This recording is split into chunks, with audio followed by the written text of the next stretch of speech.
La gallina degollada. Todo el día, sentados en el patio en un banco, estaban los cuatro hijos-idiotas del matrimonio Mazzini Ferraz. Tenían la lengua entre los labios, los ojos estúpidos volvían la cabeza con la boca abierta. El patio era de tierra, cerrado al oeste por un cerco de ladrillos. El banco quedaba paralelo a él, a 5 metros, y allí se mantenían inmóviles, fijos los ojos en los ladrillos. Como el sol se ocultaba tras el cerco, al declinar, los idiotas tenían fiesta. La luz enceguecedora llamaba su atención al principio. Poco a poco sus ojos se animaban. Se reían al fin estrepitosamente, congestionados por la misma hilaridad ansiosa, mirando el sol con alegría bestial, como si fuera comida. Otras veces, alineados en el banco, zumbaban horas enteras, imitando al tranvía eléctrico. Los ruidos fuertes sacudían asimismo su inercia, y corrían entonces mordiéndose la lengua y mugiendo alrededor del patio.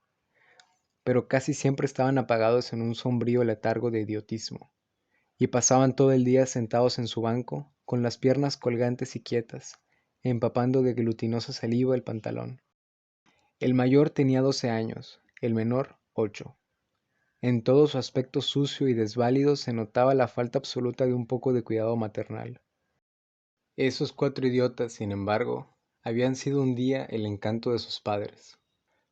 A los 3 meses de casados, Mazzini y Berta orientaron su estrecho amor de marido y mujer y marido, hacia un porvenir mucho más vital, un hijo. Qué mayor dicha para dos enamorados que esa honrada consagración de su cariño, libertado ya del vil egoísmo de un mutuo amor sin fin ninguno, y lo que es peor para el amor mismo, sin esperanzas posibles de renovación. Así lo sintieron Mazzini y Berta, y cuando el hijo llegó, a los 14 meses de matrimonio, creyeron cumplida su felicidad. La criatura creció bella y radiante, hasta que tuvo año y medio. Pero en el 20º mes sacudieronlo una noche convulsiones terribles, y a la mañana siguiente no conocía más a sus padres. El médico lo examinó con esa atención profesional que está visiblemente buscando la causa del mal en las enfermedades de los padres. Después de algunos días, los miembros paralizados recobraron el movimiento, pero la inteligencia, el alma, aún el instinto, se habían ido del todo. Había quedado profundamente idiota, baboso, colgante, muerto para siempre sobre las rodillas de su madre. Hijo, mi hijo querido, sollozaba ésta, sobre aquella espantosa ruina de su primogénito. El padre, desolado, acompañó al médico afuera. A usted se le puede decir, creo que es un caso perdido. Podrá mejorar, educarse en todo lo que le permita su idiotismo, pero no más allá. Sí, sí, asentía Mazzini, pero dígame usted, ¿cree que es herencia? Que... En cuanto a la herencia paterna, ya le dije lo que creí cuando vi a su hijo. Respecto a la madre, hay allí un pulmón que no sopla bien. No veo nada más, pero hay un soplo un poco rudo. Hágala examinar bien. Con el alma destrozada de remordimiento, Mazzini redobló el amor a su hijo, el pequeño idiota que pagaba los excesos del abuelo. Tuvo asimismo que consolar, sostener sin tregua a Berta, herida en lo más profundo por aquel fracaso de su joven maternidad. Como es natural, el matrimonio puso todo su amor en la esperanza de otro hijo. Nació éste, y su salud y limpidez de risa reencendieron el porvenir extinguido. Pero a los 18 meses las convulsiones del primogénito se repetían, y al día siguiente amanecía idiota. Esta vez los padres cayeron en honda desesperación. Luego su sangre, su amor estaban malditos, su amor sobre todo.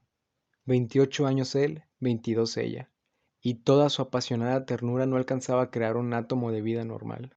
Ya no pedían más belleza e inteligencia como en el primogénito, pero un hijo como todos. Del nuevo desastre botaron nuevas llamaradas de dolorido amor, un loco anhelo de redimir de una vez para siempre la santidad de su ternura. Sobrevinieron mellizos y punto por punto repitióse el proceso de los dos mayores. Mas por encima de su inmensa amargura, quedaba a Mazzini y Berta gran compasión por sus cuatro hijos. Hubo que arrancar del limbo de la más honda animalidad, no ya sus almas, sino el instinto mismo abolido. No sabían deglutir, cambiar de sitio ni aún sentarse. Aprendieron al fin a caminar, pero chocaban contra todo, por no darse cuenta de los obstáculos. Cuando los lavaban, mugían hasta inyectarse de sangre el rostro. Animábanse solo al comer, o cuando veían colores brillantes u oían truenos. Se reían entonces, echando afuera lengua y ríos de baba, radiantes de frenesí bestial. Tenían, en cambio, cierta facultad imitativa, pero no se pudo obtener nada más. Con los mellizos pareció haber concluido la aterradora descendencia, pero pasados 3 años desearon de nuevo ardientemente otro hijo, confiando en que el largo tiempo transcurrido hubiera aplacado a la fatalidad. No satisfacían sus esperanzas, y en ese ardiente anhelo que se exasperaba en razón de su infructuosidad, se agriaron. Hasta ese momento, cada cual había tomado sobre sí la parte que le correspondía en la miseria de sus hijos, pero la desesperanza de redención ante las 4 bestias que habían nacido de ellos echó afuera esa imperiosa necesidad de culpar a los otros, que es patrimonio específico de los corazones inferiores. Iniciáronse con el cambio de pronombres, tus hijos, y como a más del insulto había la insidia, la atmósfera se cargaba. Me parece, díjole una noche Mazzini, que acababa de entrar y se lavaba las manos, que podrías tener más limpios a los muchachos. Berta continuó leyendo como si no hubiera escuchado. Es la primera vez, repuso al rato, que te veo inquietarte por el estado de tus hijos. Mazzini volvió un poco la cara a ella con una sonrisa forzada. De nuestros hijos, me parece. Bueno, de nuestros hijos. ¿Te gusta así? Alzó ella. Esta vez Mazzini se expresó claramente. Creo que no vas a decir que yo tenga la culpa, ¿no? Ah, no, se sonrió Berta, muy pálida. Pero yo tampoco, supongo. No faltaba más, murmuró. ¿Qué? ¿No faltaba más? Que si alguien tiene la culpa no soy yo, entiéndelo bien. Eso es lo que te quería decir. Su marido la miró un momento, con brutal deseo de un momento con insultarla. Dejemos, articuló, secándose por fin las manos. Como quieras, pero si quieres decir, Berta, como quieras. Este fue el primer choque y le sucedieron otros, pero en las inevitables reconciliaciones sus almas se unían doble arrebato y locura por otro hijo. Nació así una niña. Vivieron 2 años con la angustia a flor de alma, esperando siempre otro desastre. Nada acaeció, sin embargo, y los padres pusieron en ella toda su complacencia, que la pequeña llevaba a los más extremos límites del mimo y la mala crianza. Si aún en los últimos tiempos Berta cuidaba siempre de sus hijos, al nacer Bertita olvidóse casi del todo de los otros. Su solo recuerdo la horrorizaba, como algo atroz que lo hubieran obligado a cometer. A Mazzini, bien que en menor grado, pasábale lo mismo. No por eso la paz había llegado a sus almas.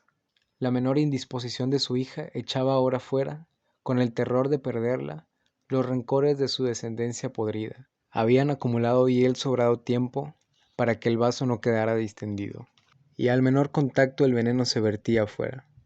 Desde el primer disgusto emponzoñado, habíanse perdido el respeto, y si hay algo a que el hombre se siente arrastrado con cruel fruición, es cuando ya se comenzó a humillar del todo a una persona. Antes se contenían por la mutua falta de éxito. Ahora que éste había llegado, cada cual atribuyéndolo a sí mismo, sentía mayor la infamia de los 4 engendros que el otro habíale forzado a crear. Con estos sentimientos, no hubo ya para los 4 hijos mayores afecto posible. La sirvienta los vestía, les daba de comer, los acostaba, con visible brutalidad. No los lavaban casi nunca. Pasaban todo el día sentados frente al cerco, abandonados de toda remota caricia. De este modo Bertita cumplió 4 años, y esa noche, resultado de las golosinas que era a los padres absolutamente imposible negarle, la criatura tuvo algún escalofrío y fiebre, y el temor a verla morir o a quedar idiota tornó a reabrir la eterna llaga. Hacía 3 horas que no hablaban, y el motivo fue, como casi siempre, los fuertes pasos de Mazzini. Mi Dios, ¿no puedes caminar más despacio? ¿Cuántas veces? Bueno, es que me olvido. Se acabó. No lo hago a propósito. Ella se sonrió desdeñosa. No, no te creo tanto. Ni yo. Jamás te hubiera creído tanto a ti. Tisiquilla. ¿Qué? ¿Qué dijiste? Nada. Sí, te oigo. Mira, no sé lo que dijiste, pero te juro que prefiero cualquier cosa a tener un padre como el que has tenido tú. Mazzini se puso pálido. Al fin, murmuró con los dientes apretados. Al fin, víbora, has dicho lo que querías. Sí, víbora, pero yo he tenido padres sanos, ¿oyes? Sanos. Mi padre no ha muerto de delirio. Yo hubiera tenido hijos como los de todo el mundo. Esos son tuyos, los 4 tuyos. Mazzini explotó a su vez. Víbora tísica. Eso es lo que te dije, lo que te quiero decir. Pregúntale, pregúntale al médico quién tiene la mayor culpa de la meningitis de tus hijos, mi padre o tu pulmón picado, víbora. Continuaron cada vez con mayor violencia, hasta que un gemido de Bertita selló instantáneamente sus bocas. A la 1 de la mañana la ligera indigestión había desaparecido, y como pasa fatalmente con todos los matrimonios jóvenes que se han amado intensamente una vez siquiera, la reconciliación llegó, tanto más efusiva como hiерentes fueran los agravios. Amaneció un espléndido día, y mientras Berta se levantaba escupió sangre. Las emociones y mala noche pasada tenían, sin duda, gran culpa. Mazzini la retuvo abrazada largo rato, y ella lloró desesperadamente, pero sin que ninguno se atreviera a decir una palabra. A las 10 decidieron salir, después de almorzar. Como apenas tenían tiempo, ordenaron a la sirvienta que matara una gallina. El día radiante había arrancado a los idiotas de su banco, de modo que mientras la sirvienta degollaba en la cocina al animal, desangrándolo con parsimonia, Berta había aprendido de su madre este buen modo de conservar frescura a la carne.